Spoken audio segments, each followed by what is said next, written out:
একটা মানুষের কত সম্পদ লাগে। একটা মানুষের যদি সুন্দরভাবে জীবনযাপন করতে চায় তাইলে মোটামুটি সম্পদ হলেই যথেষ্ট। যদি সে রব্বুল আলামিনের কাছে শুকরিয়া আদায় করে এবং যদি শুকরিয়ার সাথে সে চলাফেরা করতে পারে।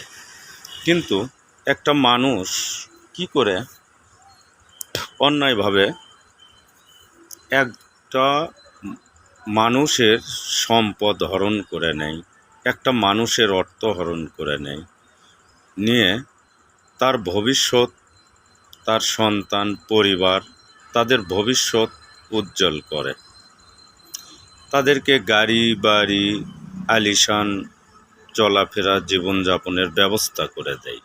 কিন্তু আমার প্রশ্ন হলো, এই জায়গাতে যে মানুষটা অন্যের সম্পদ হরণ করে নিজের পরিবারের জন্য, নিজের ফ্যামিলির জন্য এত কিছু করলো, ওই মানুষটা যখন এই কাজগুলো করলো অবশ্যই সেটা অন্যায়, এবং সেই অন্যায় করার পরে তার যে অন্যায়ের পাপ, এই পাপের ভাগীদার কি তার পরিবারের কোনো সদস্য হবে? এরকম প্রশ্ন কি কোনো পরিবারকে কোনো ব্যক্তি করছে কি না আমার জানা নেই, যে আমি এই যে অন্যায় করে মানুষের সম্পদ হরণ করে আমি নিয়ে এসে তোমাদেরকে আমি এত ভালো থাকার ব্যবস্থা করে দিলাম, আমি এই পাপের হিসেব যখন আমি দেব, আমার এই পাপের অর্ধেকটা তোমাদের নিতে হবে। তার জন্ম দেওয়া সন্তান, তার অনেক স্নেহের ওয়াইফ, অনেক আদরের সম্পর্কের আপনজন যারা আছে চারপাশে, তারা কি নেবে? না, এটা কেউ নেবে না। তাইলে আমি যারা এই কাজগুলো করে তাদের উদ্দেশ্যে বলবো যে ভাই, কিসের জন্য এই দুনিয়াতে তোমরা এত পাপ করো?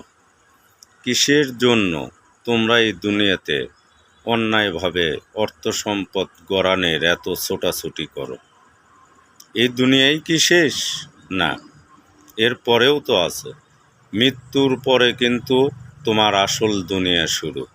সেই দিন তুমি বুঝতে পারবা যে তোমার চারিপাশে আর কেউ নাই, তোমার চারিপাশে আছে শুধুমাত্র তোমার পাপগুলো, তোমার অন্যায়গুলো। এগুলির গেরাকলে পড়ে তখন তুমি অবশ্যই সুযোগ পাইলে, রব্বুল আলামিন যদি তোমাকে সুযোগ দেন, তুমি অবশ্যই বলবে যে হে রব্বুল আলামিন, আমাকে আর একটা বার দুনিয়াতে পাঠাও, আমি আর এই পাপ করব না। আমি যা করছি আমি সব দুনিয়াতে মোচন করে দিয়ে আসব। কিন্তু সেটা আর কখনোই সম্ভব না। তাই আমি বলি যে ভাই, অন্যায় করার আগে পরিবারকে, আপনজনকে জিজ্ঞেস করে নাও একবার যে তোমার পাপের ভাগী কেউ হবে কি না। যদি তোমার পাপের ভাগী তোমার পরিবার হয়, তোমার সন্তান হয়, তাইলে তোমার পাপ করা হয়তোবা ঠিক আছে কি না তুমি তখন নিজে ভেবে দেখবা। যাক, অনেক কথাই বললাম। তো ভাই, তোমরা একবার মনোযোগ দিয়ে এইটা ভাবো, ভেবে পরিবারকে জিজ্ঞেস করেই পাপ করো। খুদা হাফেজ।